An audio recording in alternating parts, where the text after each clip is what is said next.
Hi everyone, welcome back to my channel. Today we're doing something different again. Today we're actually doing a little bit of couples counseling between the ENFP and the INTJ. And today I have two special guests and I'll let them introduce themselves to you guys. Hello. We're doing couples counseling? We needed this, John. Thank you. We're not a couple. I would trust an INTJ couples therapist for We're sure. still not a couple. Anyway, I am ENFP. I just go by ENFP. This is INTJ. Miss INTJ. And we're from the ENFP and INTJ show on YouTube. That's so sweet. We're Thank almost you. weekly posters. We're trying. Between a week and 9 days. Yeah, I'm the one in charge of all the editing, so you never know what you're going to get. Usually I start editing the night before, and it's a disaster, but we make it work. Support them, go to their channel, like their videos, subscribe, do all that good stuff, all right? And don't forget, commenting matters. Improve their engagement so that more people can see. Oh, thank you. Oh, Thanks, guys. you. Yes, we want to be engaged. Yes. That's why we're here. Want to be engaged. Yes. Couples counseling. The whole point of this video is to see the dynamic naturally between the INTJ and the ENFP. This is something that you see all over the internet, and it's honestly one of the most interesting pairing, in my opinion, to see on media. The first question I have between the pairing is, how do you guys get over the annoyance that you have with each other? You get annoyed with me? Yeah. Really? I think like one thing that I learned at one point in life is that being annoyed actually won't kill me. And so it's okay. Like, I think a lot of times if we experience something that's like a more negative something, I didn't mean to point at you like you're everything that's negative, but something that kind of annoys you, then you want to get away from it. Like the fingernails on the chalkboard are a really like classic example. It's like, oh, that's unbearable, but it actually won't kill you. And if you can get past that, there is a lot of awesome stuff that's there. So I've just numbed myself to it. You've numbed yourself to my presence. Yeah. I will say, like, how I handle it is I'm the annoying one most of the time. So, you know, I don't believe that to be completely true. I'm an INTJ myself. I know I'm annoying. Okay, she does annoy me because, like, one way she will annoy me is she embarrasses me in public. Oh, yeah. And you would think I would be the one doing that, but she will just really like, funny. because if you put an INTJs and ENTPs are very similar in this manner. They like to stir the pot and they like to poke the bear and they like to just, what if I did this? What will happen? So we'll be out in public and we'll be at the store and she'll like in public do something embarrassing and I get embarrassed because I want to people please and make sure we're all doing the right thing. Yeah. One time we were at Starbucks and she had ordered before me and I was just standing in the back and they asked for her name and she gave her name and I just screamed, "That's not her real name!" And I was mortified. Yeah. It was really funny because in the Starbucks, people were like, "It's okay, we get that all the time." Yeah. Now, okay, what I will say is most of the things that annoy me about her aren't that detrimental. Like They won't kill you. They're fun things like that for me. I think I probably annoy you more. And I do a lot of it on purpose. Yeah, I guess. Okay, so it's by design. It's not necessarily. Yeah. I can't think of any default traits that you have that like I would say regularly annoy me. Like, oh, I can't stand that. There are things that might come up that I'm like, oh, that's a little annoying. She really gets annoyed by how I drive. That's true. She is a crazy driver. Okay. I just like to go fast. But you know what? I just hold on for dear life and pray, and that's how I cope with it. I do steal your food sometimes. Yeah, you will eat my food. I will admit to that. And that can be annoying, but you've worked it out that you always replace it, and you won't open a fresh pack of Oreos without asking. Yeah. Well, like, truthfully, there have been times where I deal with depression. So I will get depressed and sometimes we live in the same house. So I will go to her room because I know she has Oreos and Oreos is the cure to depression. So I will go in there and eat some of her Oreos and then I will tell her, hey, I got depressed and I ate some of your Oreos, but I'm going to replace them. And then I just replace them. So she knows. I will do annoying things like that, but she's been very understanding. Miss ENFP, can you explain to me the negative traits that you've noticed that you have outgrown? Oh, yeah. Yes, I can. Definitely for one is the starting things and not finishing them. Mhm. I think our show has been one of those things, has been a good example of it. When we started, which was a few years ago, that's kind of partly why we didn't continue, is just because I was super enthusiastic about it. But then after a few episodes, I just was like, I'm distracted. I got distracted by other things. It was a little bit hard. It was a little bit less new and exciting. And it was Yeah. That NE gets bored quickly. That NE that I'm driven by. And Mhm. so she probably would have kept the show going had I chosen to. But it wasn't until this last year I had developed enough where I'm like, no, this is a priority and I want to do this. And so now, yes, sometimes I don't edit an episode until the night before, but at least I actually get it done. Mhm. Whereas in the past, I was so good at starting things, terrible at finishing them. I would just abandon projects all the time. So that's definitely one way in which I've developed my personality. Emotional sensitivity as well. Mhm. I'm not as sensitive. I would have maybe taken things more personally. Mhm. Well, partly it is that medications help. But also just personality wise, like Miss INTJ and INTJs in general can be very blunt. Mhm. And Mhm. I will say this INTJ has developed her FI quite well. And some of your FE as well. I know you said you haven't, but you have. I have a healthy dose of iron. That was an INTJ joke. I have to deal with that all day. So she is actually pretty good with her emotions. She's very emotionally intelligent. So I do feel safe with my emotions with her. And she's also good at not being super blunt with me unless I ask for it. But Mhm. back in the day, if like an INTJ was around and I was feeling a certain way, I just would have taken things more personally and been more hurt easily. And it's hard when you're with an ISTJ or an INTJ or any sort of T type. They're just going to cut right to the chase, right? Mhm. And that would have hurt my feelings a lot more in the past. And now I don't think so. That's rare that that ever happens. Well, and you've learned how to communicate your feelings too a lot better. Yes. And she has helped me with that too, Mm. ironically. Since we're still on the topic, right? I want to make sure like I dive a little deeper into this. So, do you believe that your growth happened internally, or do you think it's a combination of your growth in addition to other people around you maturing as you mature? Ooh, I mean, it is probably both. It's Mhm. probably both for most people, but I don't know. A lot of it came internally. I mean, definitely like, well, part of it is genuine therapy because some of it was actual like mental health stuff, but just personality wise, like without that, I do think it's just growing over time, like with the starting projects and then not finishing them. A lot of that's just over time I learn, hey, that doesn't work. Like I Natural learn. And consequences. also, yes, through other people too, is just the natural consequences of like, hey, someone is depending on me. You have to get this finished. And so college really helped with that, Mhm. getting things done on a deadline and like, yeah, just having the adult responsibilities over time, you mature through that. So that's just one example, but probably kind of a combination of both. I don't know if necessarily through others maturing Well, around me. I I guess I'm would trying to. suspect that like you would have a natural drive to grow, as is humanity. Yeah. But it is like you can curb a natural drive. So if there are a bunch of people who chose or didn't choose, like for some reason they stayed stunted, that could curb your natural drive because you didn't want to be the one that like Oh, stands yeah. out. So That's true. like- I have surrounded myself like my best friend here. I consider her very mature. She always is growing and wanting to be a better person. And so are the other people in my life. So that probably helps, Mhm. you know, is also, I think like you've grown in so many ways, which I'm sure we'll get to, is how you've matured. That's Her actually mature. the following Yes. up. Follow Well, point. that's probably where you're look at going. you spotting the pattern. I know, so good.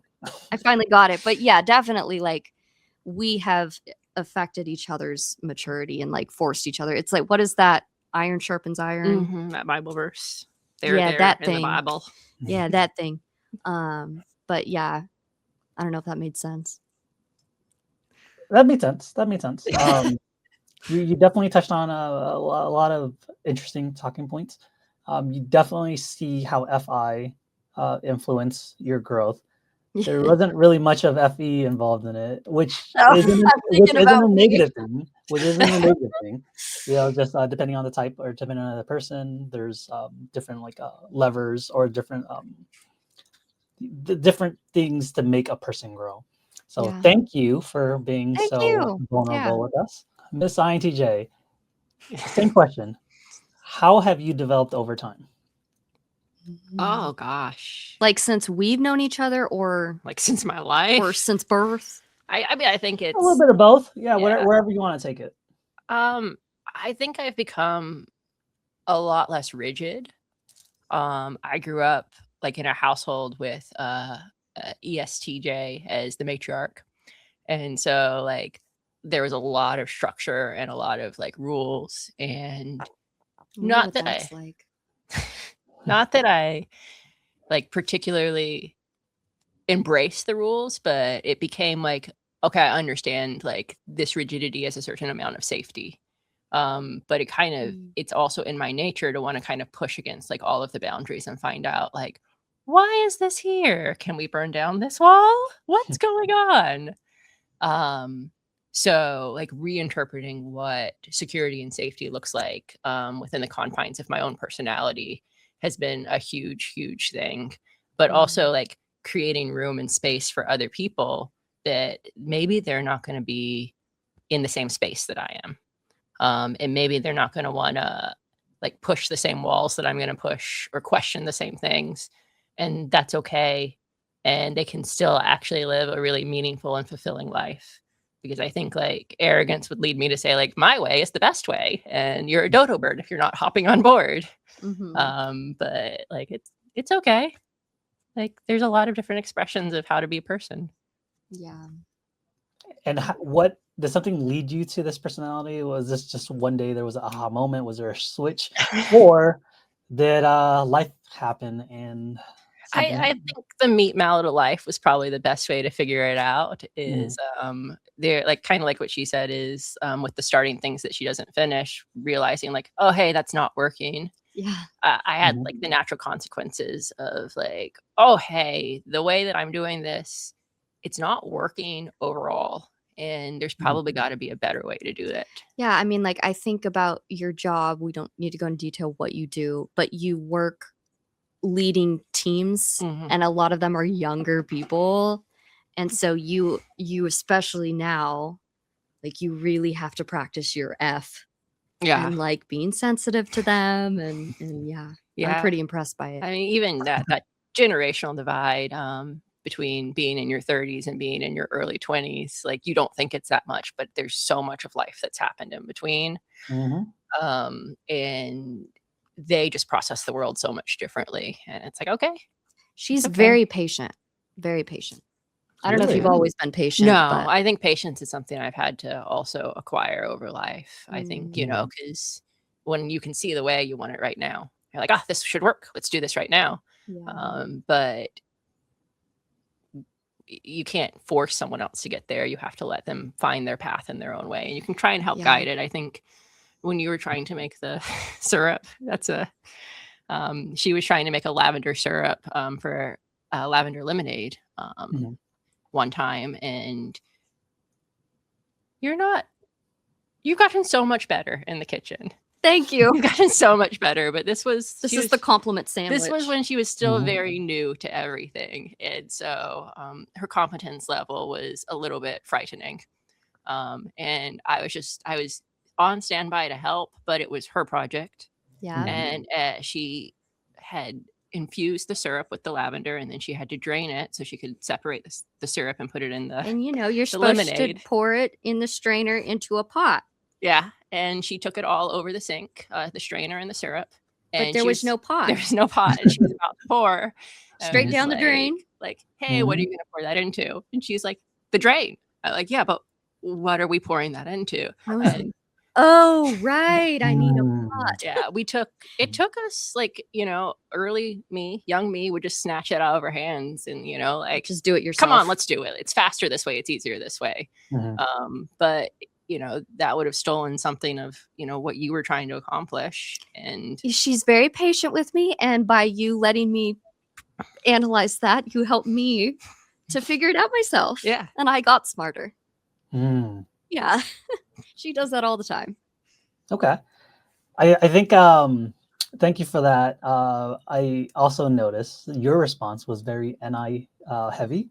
It was very very philosophical, looking at it from plenty of different angles and how it affects the yeah. people that it can affect. It really just shows that in INTJ, even when we try to think about the things, even in growth, we're looking at it from a very macro perspective. yeah. So thank you for that. I think this is also a great segue, since you guys already spoke about, the draining situation, is what do you appreciate the most about the other person? Okay, I will answer. Okay. Unless you want to. I mean, Sometimes I tend to butt in. Butt away. And my first instinct of what I wanted to say was something I appreciate so much about her and INTJs in general is the witty banter. We have such Really? it's really the humor, and maybe that's a very ENFP answer because I'm driven by fun and joy and laughter. That's why I'm alive. That's what I live Mhm. for. And so I really appreciate that in INTJs is like every INTJ I've known, I had some good INTJ friends growing up. They're so funny. So funny. And like the witty banter back and forth, the dry humor, the sarcasm, I love it. I eat it Mhm. up. That's like probably my favorite part about our friendship. That's really what started our friendship. Yeah, witty banter. Yeah, just the humor, just like having fun together, laughing. Mhm. INTJs in general aren't very adventurous, I would say. Like they're not like the ENFP, like let's go out and go to the ocean and blah, Yeah. But she has developed that more over time. It's like just the humor and the willingness to try new things. And I think it's because even though INTJs aren't P, they're J, they are led by a perceiving function, which is NI. And Mhm. so it leaves INTJs open to new possibilities, which can also lean into new experiences, which is where that's like the ENFP's love language is let's have new experiences. So I love that she's always open to new ideas and wants to talk about doing things differently and like, sure, let's go do this thing we haven't done. That's nice. Yeah, I love that. I Yeah, don't know nice. I don't know if you've always been that way. I just know that like in our friendship it seems Well, I think that it's been a journey. I can't say that for sure. Like I've always been the adventure kid. I actually normally pretty slow to warm up to things, but I think when you have like the ENFP brings it out of you. when you have your people with you, like I think I have a pretty high value for security. And at least if you have security like in a person that you're with, it's like, oh, then we can do the new things. But with this particular ENFP, but I'm thinking through like other ENFPs, is like there is an absurdism that we can reach together that I have a really hard time reaching with other types. Yeah. And even when you're not trying to be absurd, but you're trying to meet me in something that I'm doing, you find an absurd way to do it. Yeah. So like one day I was like, man, I haven't had like a deep philosophical talk with someone in a while. And she's like, okay, do you think that there are spaceships in the clouds? And I was like, not what I was aiming for, but I appreciate that you showed up. Yeah, like, I understand her need for deep intellectual conversation with people. And I understand that I'm really not the person for that, to meet that need, but I still try. And so that's what came to my brain. And I think that's like, we've talked about like the ENFP INTJ duo is like a black cat and a golden retriever type of vibe. It really is, but it's like her willingness to try and show up even in the things that she doesn't fully understand. Yeah, I'm just happy to be here. I find it's really interesting that what you both said. And it relates to I have an ENFP friend who's married to one of my closest ENTJ friend, and when she and I hang out, there's no small talk. The moment we see each other, the ENFP would be like, so Aw. I've been thinking about this, or Aw. and we would this was in New York, then we'd be on a subway, and then like 30 minutes later we're still talking about something. It wasn't the original topic, but it eventually led to something, and then 30 minutes later then the question comes up, hey, so how are you doing? I don't know if that's similar to your guys' conversation, where it's just the small talk or like the niceties. It's pushed to the side because whatever intuitive thought that you have or whatever that you're just thinking about, you're like mulling over, takes precedence. It's just easier to talk to each other about. I mean, I guess it's kind of hard. Do people who are best friends do small talk? I'm curious if there's like certain types that would just small talk each other as best I don't friends. know if we've ever done small talk. And No. even like normally, like the on-ramp to get to maybe more serious personal conversations, we don't do. I'll just show up and be like, I'm sad. Yep, Like absolutely. I don't need an on-ramp. Let's just talk about it. Oh yeah, sometimes she'll just come in the door and immediately start talking about what just happened at work.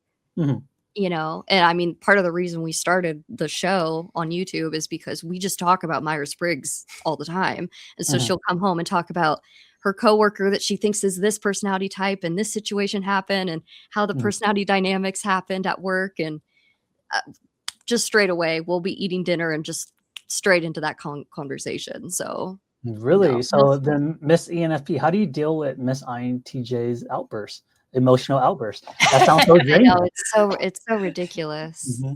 Yeah, she's just too much for me. This comes up relatively often within the community itself, where the ENFPs would straight up say, I've been dating an INTJ or I'm friends with an INTJ for forever, and they are some of the most emotional people I know.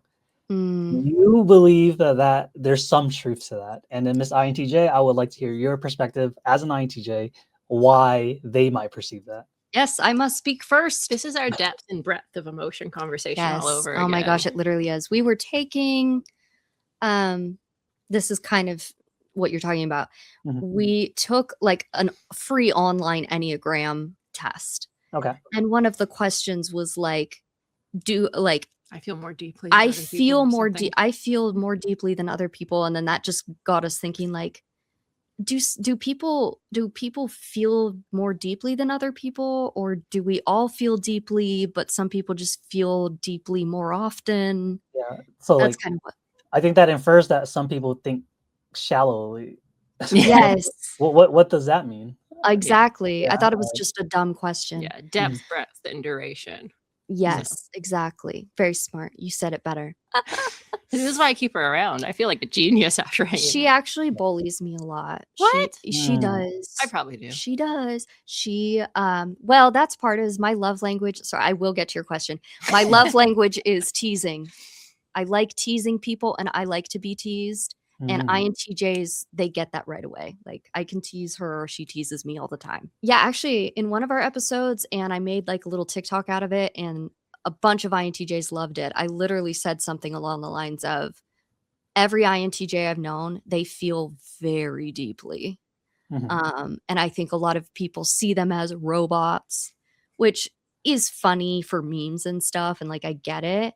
But in reality, every INTJ I've known, especially this one, the feelings are so deep. And I think it probably has to do with that FI. I don't exactly know what the mechanism there is, but very deep feelers. And her especially, actually very good at handling emotion. And one of the most valuable things I have learned from her in our friendship is to be okay with negative emotions. Because while I am the more emotional one, and I definitely am, I'm very emotionally expressive a lot, and I feel a lot of things. As an ENFP, I want to avoid pain, and I want to avoid any negative feelings. And our friendship has really like, she's so good at like, it's okay if you're depressed sometimes. It's okay if you get angry sometimes. Like, why is that so scary? And that totally blew my mind. And so I feel like I've learned from her in that, like, oh, it's okay if I'm sad sometimes. It's okay to like sit in the gross emotions sometimes. So Well, I don't know if all INTJs are like that, but I just know she's very emotionally intelligent in that way. So I actually want to clarify something with that. You said that she said it's okay to feel that way. Is it? And then it blew your mind. Did it blow your mind because you didn't allow yourself to feel that prior to that conversation? Before you heard that from her, why was it not okay? Yeah, that's a good question. I don't know how much of this answer is because of personality. Maybe other ENFPs will relate to me on this, and if so, cool. It could also just be maybe the way I was raised, Yeah, or I was thinking you did grow up in an FE dominant household. yes, and so I grew up with an INFJ mom, and she was very like, take care of other people before you take care of yourself, to her own detriment. I mean, she's the sweetest lady ever. But she has had to learn how to take care of herself and not just always put other people ahead of herself. So I think I just really grew up with like, be happy, happy, happy. And if you have negative emotions, like just push it away or get rid of it or don't let people know. So I don't know if other ENFPs can relate to that experience, but I can see how it directly correlated with how I was raised. And so when she came along and started changing my perspective, I was like, oh, it's okay for me to acknowledge the negative things. Gotcha, gotcha. And if you're an ENFP watching this, if you relate, please let us know so that Miss Yes. ENFP here Am I knows that crazy? she's not alone. Well, I think like I've known a couple of other ENFPs that are just like, so cute, so happy all the time. And when they do have like there was a young lady who I was working with her, and like she was cranky, but not in the way that anyone else would say, oh, they're cranky. It was just like her upbeat rainbow sunshine time went from like 10 to 5, but it was still like pretty happy. And I'm like, dude, somebody get this girl a break. She needs a sandwich. And she's like, no, I'm fine. And I'm like, no, you're cranky. And like, we got her a sandwich. And then she came back and she was just like, it was you're not you when you're hungry. Eat a Snickers It's very moment. true. But she was like, she runs from negative emotion because she wants to be happy. That's part. Well, it kind of goes back to what you asked before about my emotional development or personality development over time. I was more like that when I was younger, and she is a younger ENFP that she was just talking about. When I was younger, I just really ran from any negative emotions. Now I'm so much better at sitting in them, and she's been part of the reason why. Also, just side note on what you were just saying about that ENFP, she's very observant, because I don't know that anyone else in the room would have been able to notice that about that ENFP, but you're so observant about other people. You're probably one of the few people that would have noticed that. I think, thank you. Yeah. I think that's when I talk to true INTJs, I kind of notice that they're pretty observant too. So I think that's something with like the NI SE it must relationship. It must be, because I would think SE people, the ESTP, the ESFP, are going to be the very observant ones. They are, but it's not the same way that an INTJ is. INTJs and INFJs are very observant in a different way. One of the things that I've noticed with INTJs is that when we care about people, we care about them holistically. It's not just one aspect of that person that we like. We accept the negativities, we accept the flaws, because that's what makes that person unique. Oh, that's so true. Yeah. And something that I've said in my ENFP video that I didn't realize was weird too is that I think INTJs, we see the darkness in the ENFP that you guys try to hide. Like it's so obvious. Yeah. That's funny, because then I see the positivity in the INTJ that no one else probably sees. Hey, it's an old meme, and I've referenced it before, where it's like it's the dark castle, and it's like what everybody else sees, and then it's the bouncy castle, and it's what the ENFP sees. Now we need the reverse meme, which is a bouncy castle for an ENFP that's like what everybody else sees, and the dark castle, what the INTJ sees. Yeah. Yeah. That's actually funny too, because we were talking about the difference in the like media we consume. I tend to be drawn to darker films and darker media. And like she totally would love that too, but she tends to be more drawn to like happy things, feel good things. And I'm like, something's not right here. Yeah, I don't remember what week it was, but it was like, hey, let's watch a movie. And what did you pick? It was sad and it was weird. I don't know, something dark and sad Something and dark weird. and sad and weird. And I was like, or we could watch the Sister Act 2 back in the Mm. habit. She's like, why would we watch that? She loves like just silly, fun, lighthearted movies. And like I can enjoy that too, but I am super drawn to like the darker. But that makes sense because why ENFPs are so drawn to the INTJ I think and vice versa. it gives you like a safe place to explore the emotions that maybe you don't want to probably explore cathartic. in yourself. It's Yeah, there's probably like cathartic. it's like, oh, let me tap into this because when this is over, it's over and I don't have to stay in it. And so then you can put like, I want to explore this emotion that I'm not sure about, and I'm going to do it through this song or this film or this novel. And when it's done, I can leave it there just in case it was too much. Yep. You're speaking to my soul. Exactly right. It's kind of creepy, yeah. And then adding on to that too, it's like when I watch happy-go-lucky movies, it takes me to an emotional state that I can't naturally get to myself. It's kind of a cheat code. It's like, okay, if I watch this, that's a good way of putting it. Yeah. Yeah. Like, I watched a ton of just sketch comedy from like Whose Line Is It Anyway? When like the last time that I was super depressed because I'm like, okay, I can't get there, but somebody else got us there. Yeah. Miss INTJ, same question for you. Right. What was the question again? I forget. Good question. What was the question? What did you He was hoping we would remember. We did Yeah, not. I was, because I was like, I saw that. your response definitely made my mind wander. All right, I have another question. All right, I'll answer a different one. Some INTJ in the comments can answer the question. Yeah, right. No, I'm editing that part out. we can't look like we don't have our shit together. A question I have, I would love to dig deeper into this from both perspective. When I asked my ENFP friend how he felt when he initially met me, he said that he didn't feel anything. He just saw a person. When I asked my ENFJ friend what they saw when they first met me, they noticed that they were like, oh, you have a wall up. There's something protecting who you are. Oh. That wall, that protectiveness is something that almost every single personality type have noticed besides the ENFP. So my question is, when you met the INTJ, did you notice the wall that she built up? That's a great question. But before we answer that, the previous question was, do INTJs feel deeply? Oh, that's what it was. Yes. And I did have an answer in that real fast, which kind of pertained to the add-on, which is like, I think that we can go on to depth and breadth and whatever emotions, but in my experience, a lot of INTJs are very private people. And so to get to the point where it's like they're going to share like their emotions with you and their heart with you, you have to become a safe person that's consistent in their life. And so I've had times when I've been like, oh, I really need to feel this, but these are not the people I'm going to go feel this with. And I will withdraw from those people to either be by myself because I know I can navigate emotions fairly well by myself, or to the people that I trust if I can't do it on my own. Yeah. So then, just to clarify, do you trust certain people for certain emotions?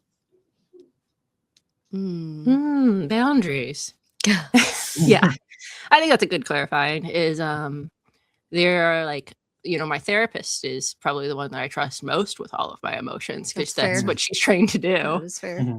But then, I do have my close friends that are really good with my emotions and kind of outward from there. It's like, okay, these people I can kind of go this deep with, but I can't really show them all of this because I'm going to end up taking care of them instead. Oh, yeah. Yeah. Got to be careful with that. So the wall that you're not able to perceive. I wrote it down so I will remember. Do you agree with that? Do you see a wall? Do you not? And secondly, like, how dare you not see the wall that we built up? That's something that we've like learned to master. Like, please, Miss INTJ, like, let us know about the wall you built up first, and then Miss ENFP, please let us know whether you see it and just ignoring it, or you just don't see it at all. I don't know if I consciously like built a wall up through life, but I think that there is yeah, I think that it's true that I have built, like I actually want to keep y'all a little bit at bay until I know what you're all about, until I know that. Yeah, because you're not like me, where if I approach a new person, I'm like, hello. Yeah. So like if I meet, if we both met a new person, ENFP walked away with a friend and I walked away with an acquaintance, and that person's probably going to stay kind of in the acquaintance zone for a little while I'm getting to know them and kind of processing like who they are and kind of stacking that information. And then they'll most likely move into like a neutral territory where it's like, all right, you're fine. They could move into a I like you territory where I will build like friendship and investment in. Very rarely do they like move into the I hate you territory. But most people interpret a neutral territory as like if it's not an immediate positive reaction, it's negative. So they'll take it as they're disliked when it's like I haven't invested anything in you yet. I don't even think about you, right? Like, yeah, exactly. Which is like it crushes people when it's like, no, I don't dislike you, I just don't think about you, and somehow that's worse. For certain types, For some types, like somehow that can be worse for them. Yeah. Where I'm like, oh, thank you. I'm so thankful that you don't think about me. Like just the process of it. I have a certain capacity for like investing in people, and I want to do it well when I do. And so to get, into that area, you do have to kind of get past the wall, whether or not I put it there, like intentionally or unintentionally. It's just a way that I kind of filter through how I can survive the world. That's a very profound statement. How I could survive the world. Now you know what it's like being her friend. I mean, she just says stuff like that all the time, and you're like, hold on, can you say that like 5 more times? And I'm gonna write it down because that was profound. Yeah. Okay. Like, thank you for that. Telling her she needs to like write books and stuff. I think she's probably a great writer. She won't let me read her writing. She keeps it secret. But well, it's for me. It's not for you. One day it might be for someone else, but right now it's that's what we can hope. Yeah. I've noticed that INTJs, when we write for ourselves, but then INFJs, when they write, they want other people to experience. That makes sense. That makes sense. Also, I literally we posted a TikTok where I said INFJs and INTJs are excellent writers. So good. But I think we're better. TE, TE in itself. Let's not be so descriptive on things that don't need that much description. Come on, TI, calm down. Right. But you do have a point that INTJ and INFJ writing is different. But like I read some of my INFJ mom's writing for the first time, and because she's not super great with her verbal communication. That's a whole other conversation. I think it's just because when you live in NI, like NI is not wordy. And so it's very conceptual, right? And so she's never been good with her verbal communication. But when she was writing, it was like poetry. It's like artwork. It was amazing how she was using her words. And I was fascinated by that. And I think INTJs are excellent writers too, for a similar reason. Actually, I don't even know what the reason is. Like, it's a mystery to me, but amazing. One of my favorite authors, I'm pretty sure he's INFJ. Its novels are so profound. It touches the deeper aspect of humanity that I love the most. But he reaches it in a way where it's still it's very NI heavy. Back to the original question. Let's talk about that wall, Miss ENFP. Okay, so I'm going to push back on what you said, because you originally said that the ENFP didn't see the wall. And maybe that's how other ENFPs are too. Other ENFPs let me know, because I see the wall. You do? I do. And that's what makes me so drawn to them, because I see it and I want to knock it down. I want to get in there and I want to crack it. That's ridiculous. That is ridiculous. I'm sorry. It's just like, damn. But you know what? Just Wreck-It Ralph over here. My success rate is pretty good. When I was in elementary school, my childhood best friend, she was an INTJ. What a surprise. Literally, I remember the way in which we met is I just annoyed her into our friendship. Quite literally, I just annoyed her into it. I would stare her down. We would go from class to class. We would be out in recess, and I would just stare at her because I was fascinated by her. Probably because of that wall. Like, she just had something up, and she seemed I'm so sorry, but guys, if you have a wall up, it makes you mysterious. And I'm drawn to something mysterious. I got to figure it out. And so I was just I'm drawn to the mystery of the INTJ. And so I would just stare at her. And finally, she just was like, "What are you staring at? Why are you always staring at me?" Thinking it would scare me away. And it didn't. Mhm. And pretty soon, before you knew it, we were friends. And I feel like that kind of happened with us too. I was scared of her. Mm. Actually, let me just say, I was a little intimidated by you. She had lived here in my house because we have a few tenants, right? We rent out some of the rooms, and so we had quite a few people.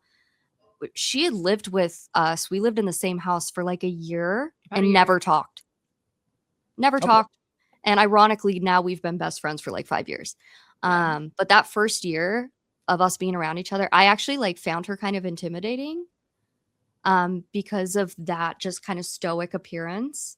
Mhm. But once we actually got one-on-one time together, very quickly. I want to touch back on that. Okay, so you see the wall, the moat, whatever, right? Like this barrier between like Yes, the INTJ shark and swimming. Yes. yeah.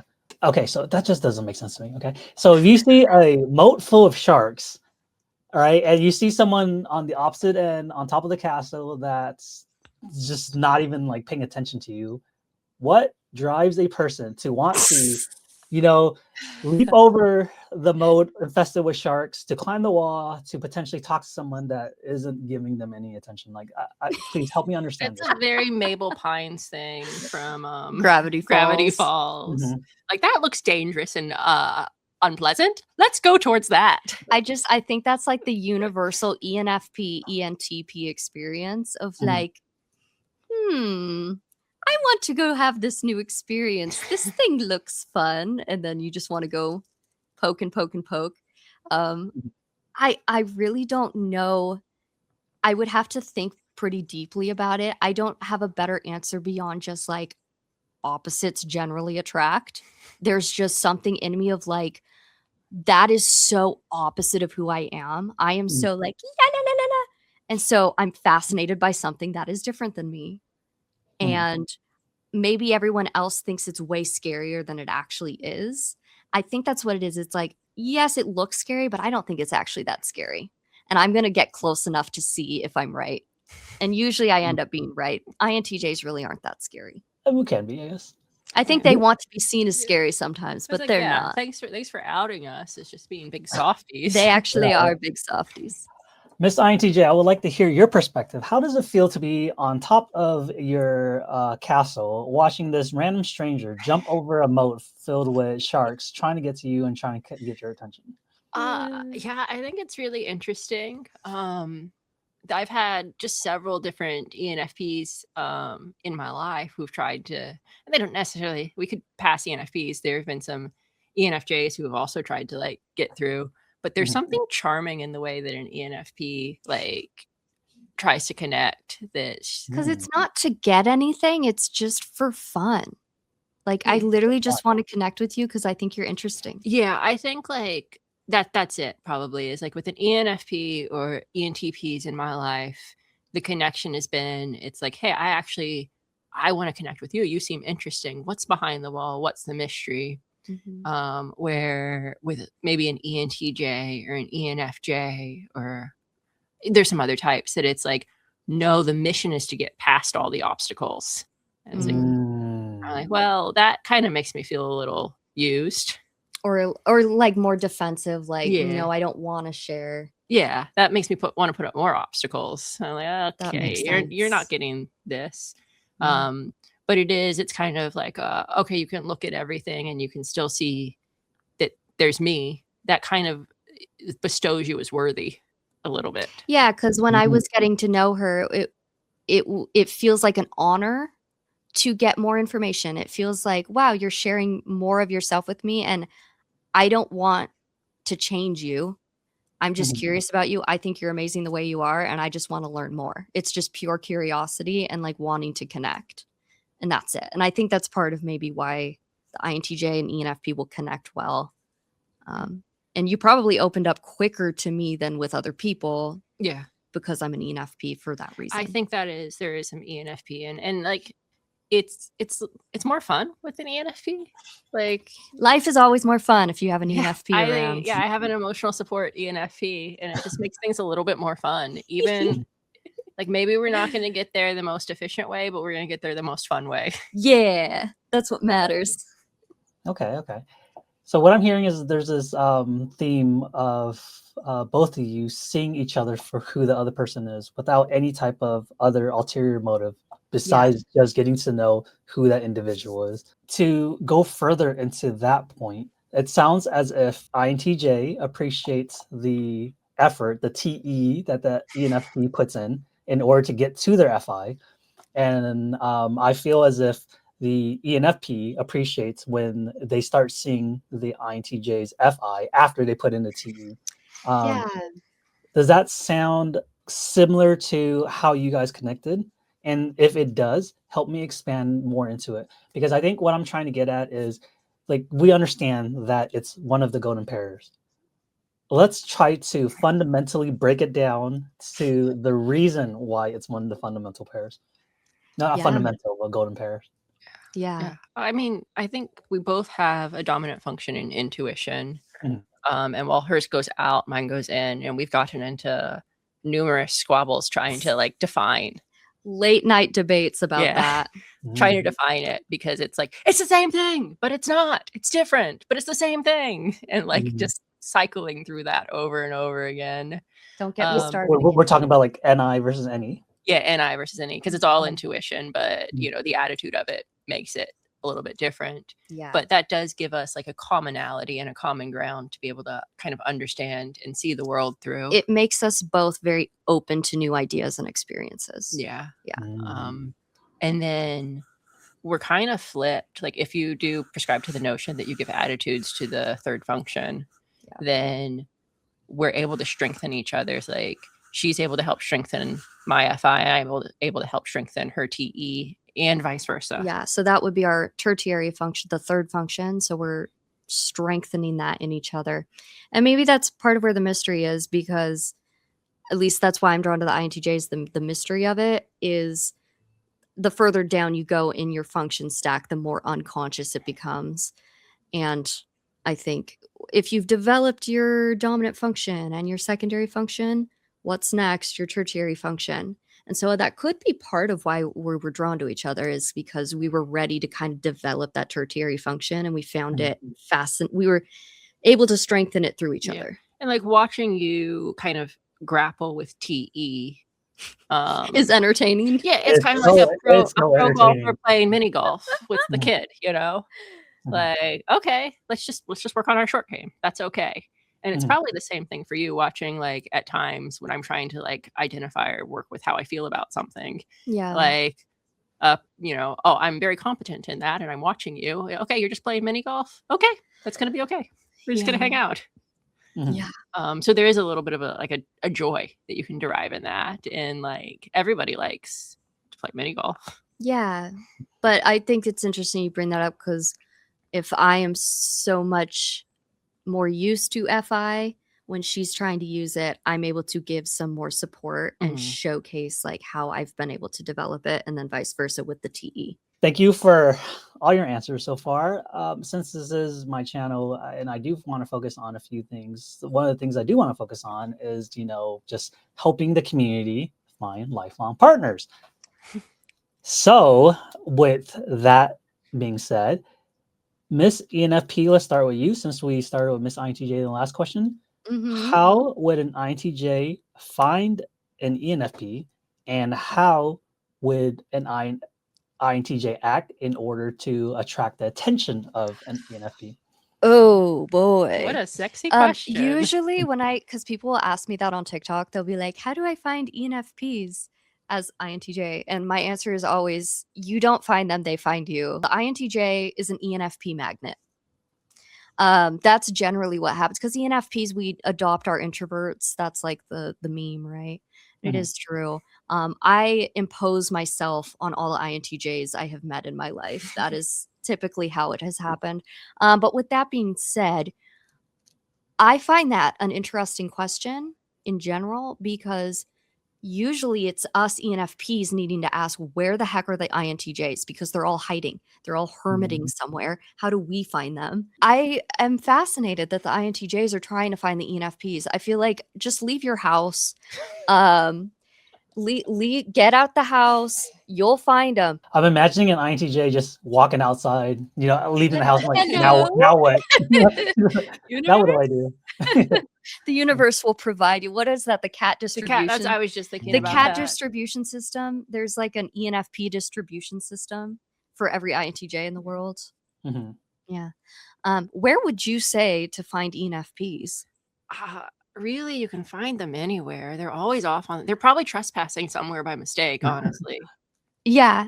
I mean, like ENFPs like fun, so they're going to be doing fun activities. But everyone defines fun as different. True. Well, if you want to join like clubs, like I don't know, because I mean, I'm thinking like, okay, if you joined a book club, like your local book club, I don't know if you're gonna find a lot of ENFPs there. Yeah, you're gonna find a lot of INFPs and INFJs. I've Exactly. Yeah. Exactly. So like, think about the activities you're joining. Are there going to be ENFPs drawn to that activity? I know a group of ENFPs that go to like country line or swing dancing every week. That's really fun. I love dancing. I don't do that kind of dancing, but I do love dancing. I know another group that they do a lot of like hiking and outdoorsy stuff, but that's mixed with some INTPs too. Well, yeah, ENFPs are going to be drawn to any outdoorsy things. Definitely anything that's adventurous. You're going to find ENFPs there for sure. And I feel like ENFPs do end up in a variety of careers as well. Like there probably are some set careers you're going to find them in, but the most consistently inconsistent type. The there you go. You said it. Exactly. Honestly, like if you have enough people to like put together something to do that's fun, like, hey, we're going to go to, the theme park on Thursday, you'll probably have ENFPs that you never knew were attached to that group popping up. It's like, did someone say theme park? Yeah, like that's a fun thing to do to this group I don't know. Let's go try that out. Yeah. So the first step, what I'm hearing, is go outside. You have to leave your house. I'm sorry, INTJs. You got to get out. Yeah, that's the most difficult part. Second part, what I'm hearing is you have to do something, a group activity. Also really hard, I know. Yep. I know. It's just like, I'm going to die alone now. It's impossible. The third thing is it has to be something adventurous. So it can't be like a D&D group, which I'm sure there are ENFPs that join D&D. I mean, I think Comic-Con. You will find. Comic-Con. Okay, that's good. If you're a lot of INTJs are nerdy, and hello, no shame, I'm nerdy too. Okay, we're the nerds. But we went to Comic-Con for the first time, which was not the Comic-Con, but like a smaller one in our local city. And such a eclectic group of different personality types. I was really surprised by that. So hey, if you're into like the nerdy Comic-Con type of stuff, you can find some ENFPs there too. They like dressing up. I mean, hello. Yeah, and I think like I wouldn't be surprised if I found some ENFPs at like a D&D thing, because like they're my brother exploring stories in their brain and stuff like that. My brother is an ENFP and he loves D&D. I think your brother's an ESF. ENFP, ESFP something. Yeah. Okay. So then let's go to the second part of the question. How can they stand out to you to get your attention? Okay. So again, this is hard because if you're an INTJ, I'm already on board. Like if I see an INTJ, I'm already drawn to you. So that's good news for the INTJ. You don't really have to do much. If you find a genuine ENFP around that's going to like you, like they're just going to be drawn to you for what you are and who you are. But I'm trying to think. I mean, like, this is hard because I'm drawn to mystery. I'm drawn to people that are kind of mysterious, and INTJs are naturally mysterious. But don't try to be mysterious, okay? If you're an INTJ, you naturally have that. As soon as anyone tries to be mysterious, then you're not mysterious anymore. Okay, so I'm thinking about the level of effort now, right? So INTJ goes out, meets ENFP. If INTJ puts too much effort into opening up to ENFP, that's a negative. Yeah, actually, I will say you're onto something in that especially if I was on a date with one or I'm just having first conversation with someone, if they're giving me too much info, I'm not going to be super drawn to that. They're, be strategic if it doesn't come naturally, which it probably will if you're an INTJ, but being strategic and not giving too much away in an answer, because that is so fascinating to us as ENFPs. It's like, ooh, I want to know more. Don't stop now. I want to ask more questions. So I know for me, I don't know if it's the same for other ENFPs. It's that mystery that I'm really drawn to initially with an INTJ. Oh, yeah, I think like I'm not an ENFP, but I think if you're just as an INTJ, you're yourself. That kind of like that's the first I know step. that's cliche. Be yourself. Who Or am be a I? better version of yourself. I don't know. Yeah. But like, because if you're trying to be mysterious, you're trying to be cool, you're trying to be like whatever it is. Yeah. It's gonna be pretty hard. Because it's gonna come off as disingenuous. And I think genuine is probably one of the things that you appreciate. Oh yeah, that anyone will appreciate, but especially like ENFPs. What I will say is, not going into detail, there's someone that I'm currently interested in that I'm pretty sure is an INTJ, and he's been having a hard time like approaching me, starting conversations. He has a few times, but he's so obvious in that he's very shy, and like he's never shy. I see him around other people and he's very confident. But then when he gets around me, he gets all awkward and shy and kind of hangs around, and I find that endearing. So even if you're around someone you like and you get all awkward and shy, the ENFP is probably going to find that cute, because I find it adorable and it just makes me like him more. So don't be too hard on yourself, even if you feel like you get awkward around some like an ENFP. They probably think that's cute. Yeah, I was gonna go on to that too. Is like, if you're an INTJ and you're putting yourself out there and like, okay, now I'm going to a theme park and I don't want to go to a theme park. I want to be back in my room. But I'm doing it because I want to try and like stretch myself and meet people. You're probably going to feel a little awkward. Yeah, that's fair. And that is going to be part of your charm, probably. It is. It's the charm in not being charming. The ENFP is the charming one. Okay, let the ENFP be the charming one. That's what we love about the INTJ, is like, you're so cute. This is counterintuitive. Exactly. So cute without trying. Our entire lives.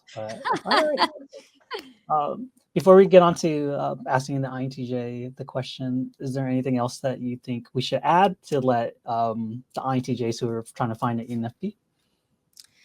I don't think so. I mean, it is hard when I'm in, like, from my point of view, because for me, the INTJs I found, I'm like, I'm so drawn to you. And ENFPs in general, they're going to impose themselves onto you.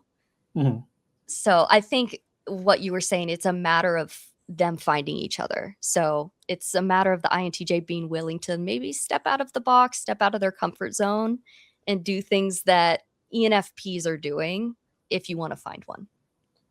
Do you think that like gender roles and stereotypes have a major influence? Yeah. Because like, I think like if you're an ENFP, you're more likely to be the one that will approach in a situation. But if you're a lady, then you might be fighting against like a narrative and culture, which has kind of gone down a ton in the last 50, 70 years. But it's that the gentleman should be the one that makes that initial like pursuit. Oh, well, you're getting into a whole other conversation there, but that is interesting. Yeah. So I would throw that in there too, is like,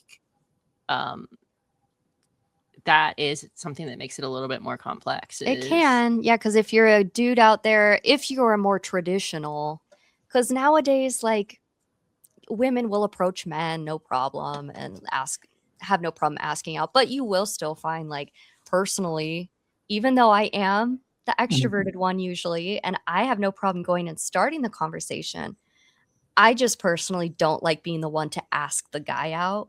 And that's just a personal thing. I prefer that he asks me out. But it is interesting because I'm usually the one at least starting the conversation. You put yourself in a situation where you can get asked out. Yes, basically. Yep. I'm like, hey, wink, wink. So interesting. Yeah, my INFP recently just told me that. Like, oh, That's an effective strategy. Yeah, and maybe there, there could be other ENFP women out there that have no problem. Like, oh, I'll ask them out for coffee. So I'm sure people will let us know in the comments. And I don't know. It's probably just me personally, but yeah, it is interesting. Oh yeah. So one final follow up. I do want to make sure Miss INTJ gets her time too, to Yeah, help all the like thirsty ENFPs absolutely. out there. How do you know when the ENFP isn't interested?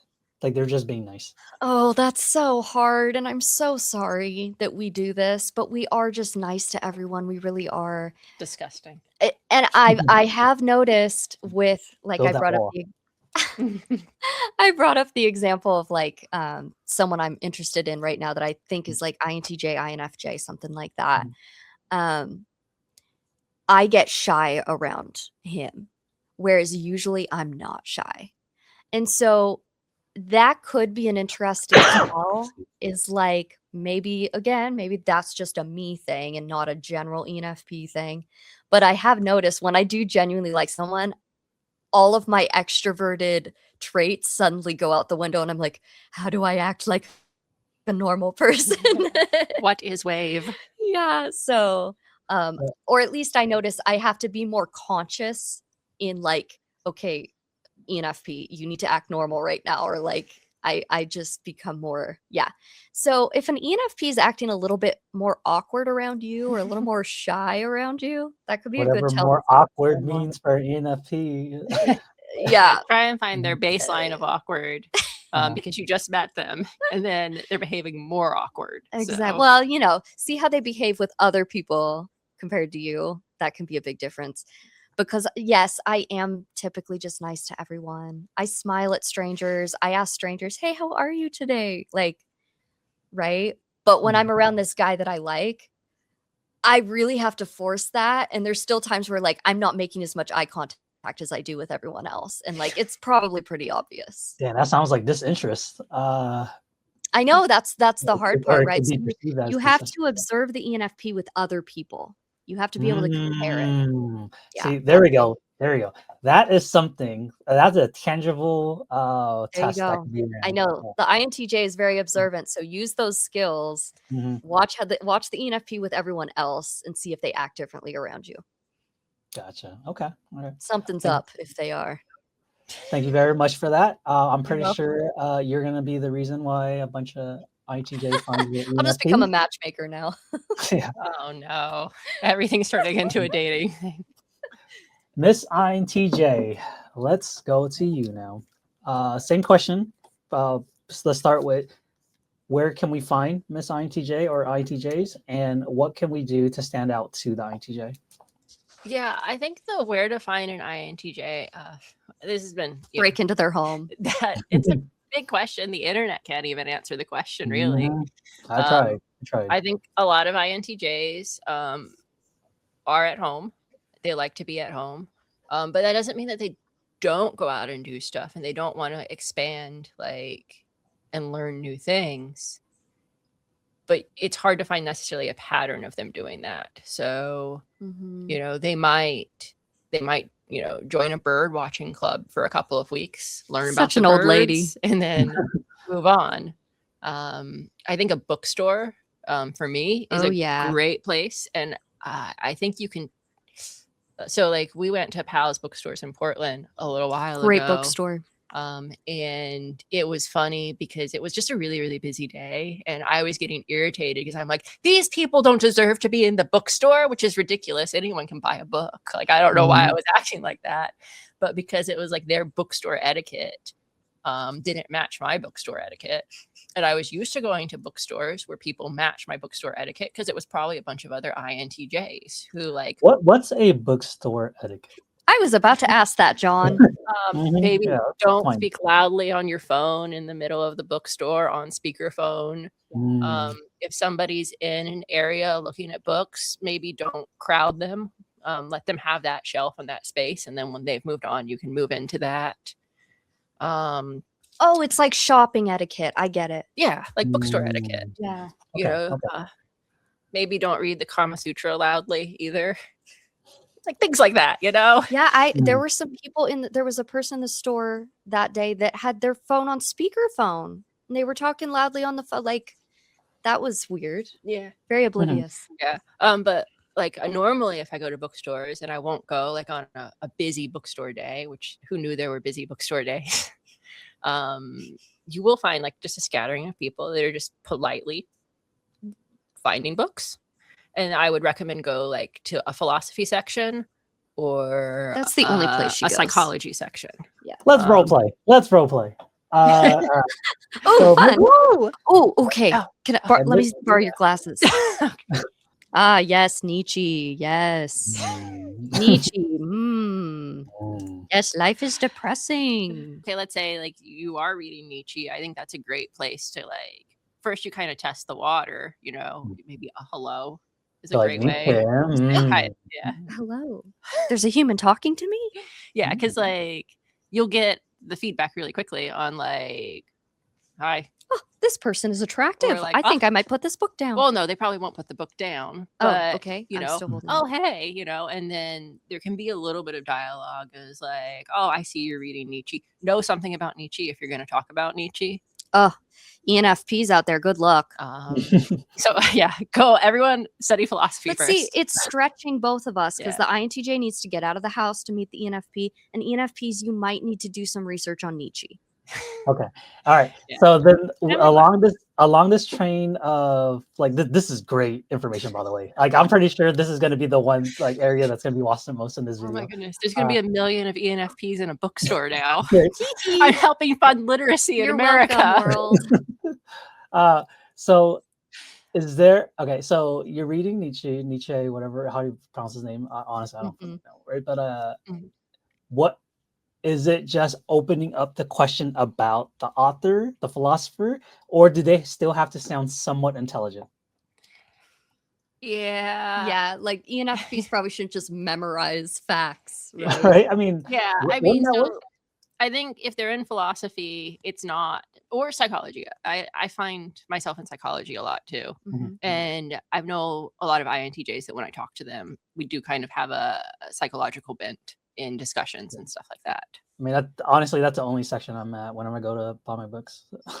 Well, it is interesting because I'm definitely more drawn to the psychology section, but I will also be drawn to the philosophy section Yeah. naturally. I do own some philosophy books. Do I understand them? Not very much, but I'm still fascinated by them. But I will go to I think ENFPs would naturally be drawn to the psychology section anyway. Yeah, So you so- might find that's where the INTJ and ENFP intersect. Yeah, I think there could be an Ooh. intersection there because I think it's tapping into like the NE or the NI, the intuition. It goes both ways. Mhm. That there is a little like bit of human mystery. Yeah. And so like I mean, if Nietzsche is not your jam, but It's a little there depressing. doesn't have to be depressing. It's okay.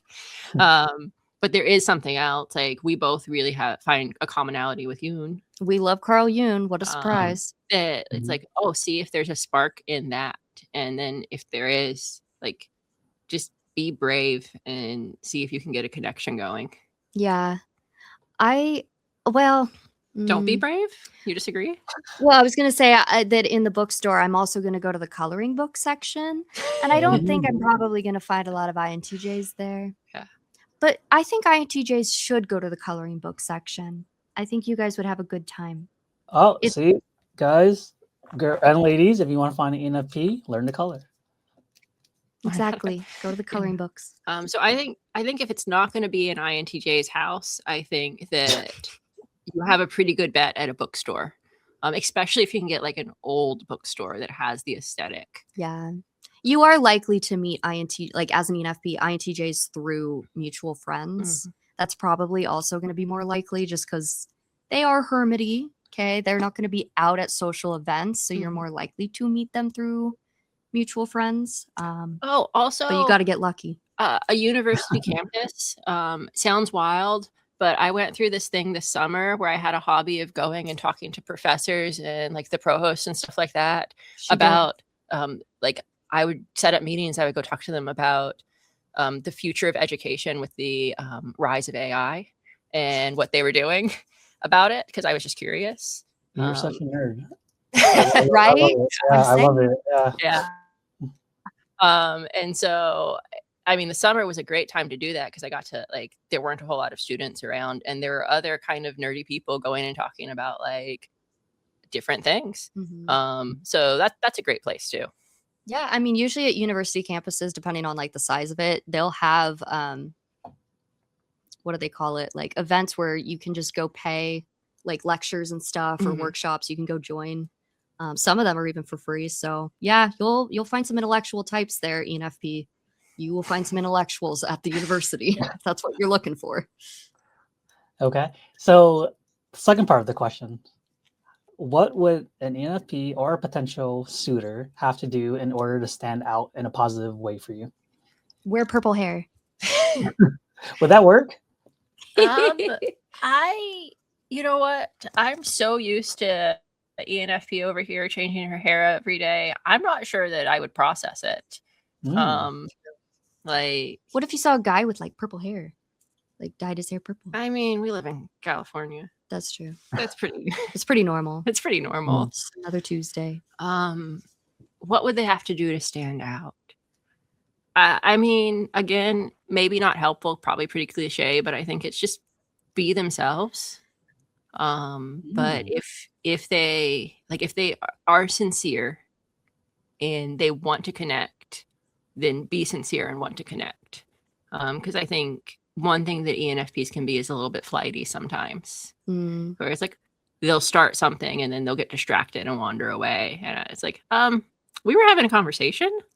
That was kind of okay. Yeah. And if like you sincerely want to get to know, especially in a romantic field, it's like, don't do that. Don't wander away. Like, be very intentional about the connection when you create the connection.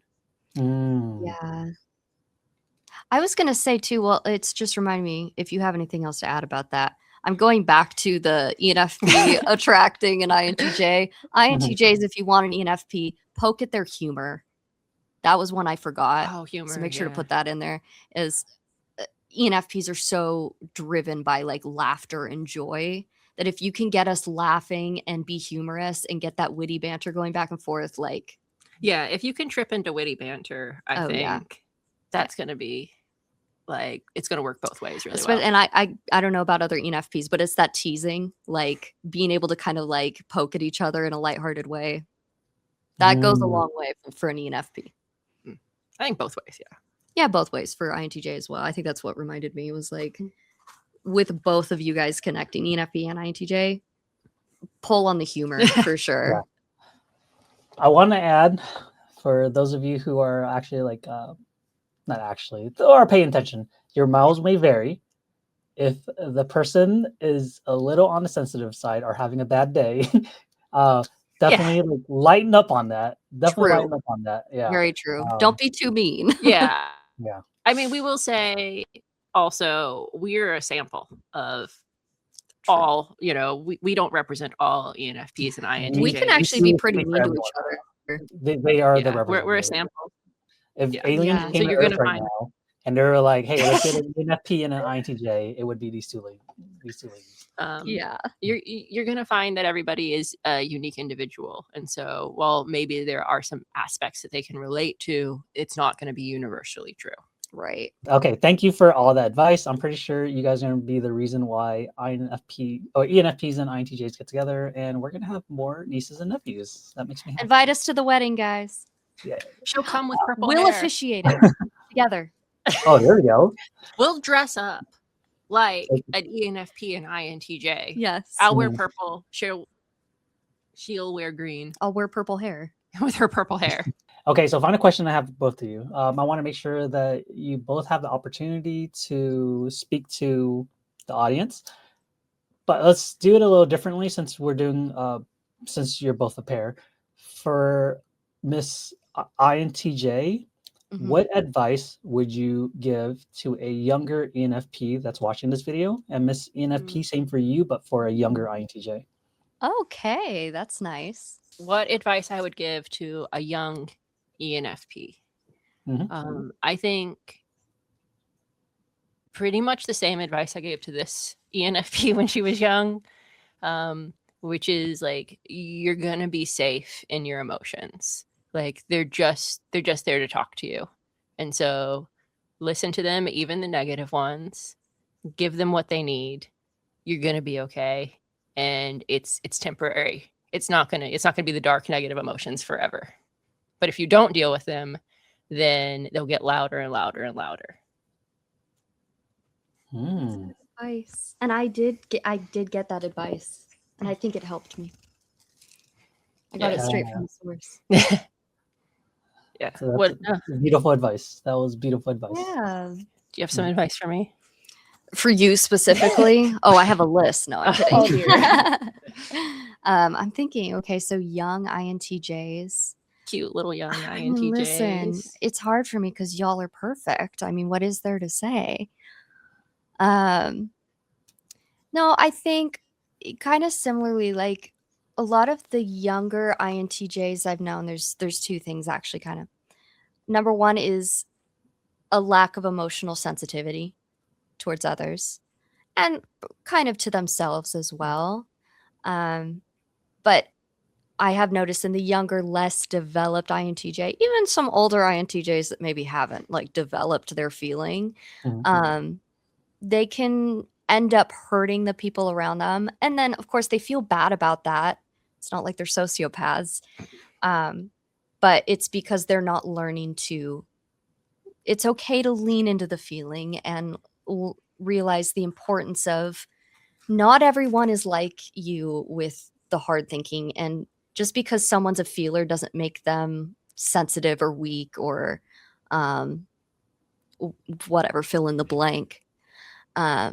I think that I have experienced younger INTJs thinking, well, yeah, if you're a feeler, you're just being too sensitive. But it's okay to acknowledge our differences, and that it's okay to be more of a feeler. It's okay to be more of a thinker and meet each other where we're at. So and it seemed like there was one other thing. What was the other thing? The openness to experience. Some of the younger INTJs I've known are just like very hermity, like not willing to go on an adventure or even leave the house. And there's a whole world out there. And especially like for the INTJ to use their TE and like gain new experience. And maybe it's me with my NE, right? But like to have more of the world to consider and like think deeply about and philosophize about, you have to get out there and experience it and not just read about it, right? Yeah. And so, yeah, I would have INTJ friends growing up that like I could not get them to freaking leave their room, right? I think like I think there's such a benefit to it. When you talked about like the acknowledge, like maybe not like this is more for me than for the benefit of mankind.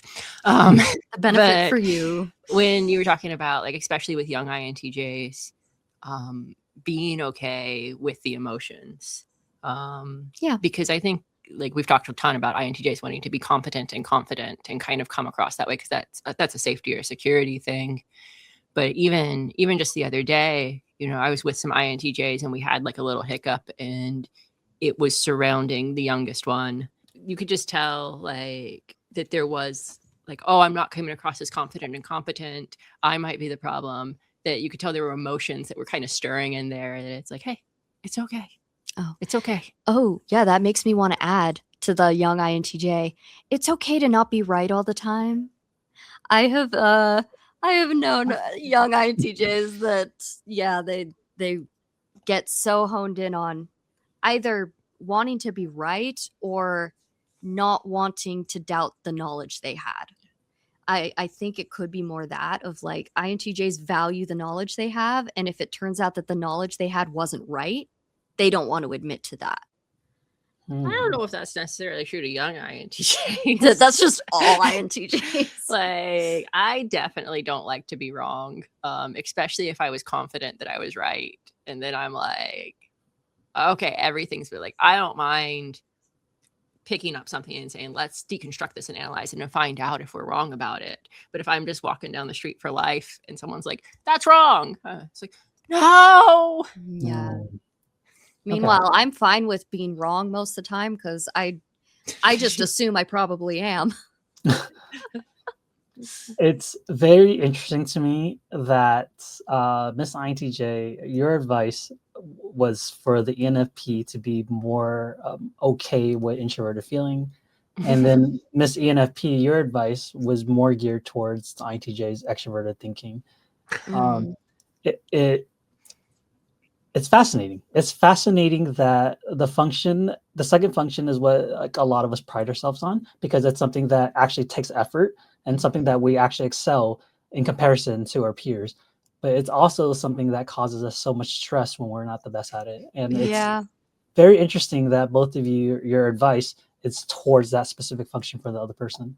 Yeah, that Thank is interesting. Mhm. Wild. Yeah. It's nice to have an outside observer be able to mirror back what's happening. We're getting analyzed. He's a this whole great time. couples counselor. Hey, that's what I'm here for, baby. 10 out of 10. I'm going to episode recommend a 1. friend. All right, I think that concludes this video. Miss ENFP, Miss INTJ, thank you very much for being on this channel. I love your guys' channel.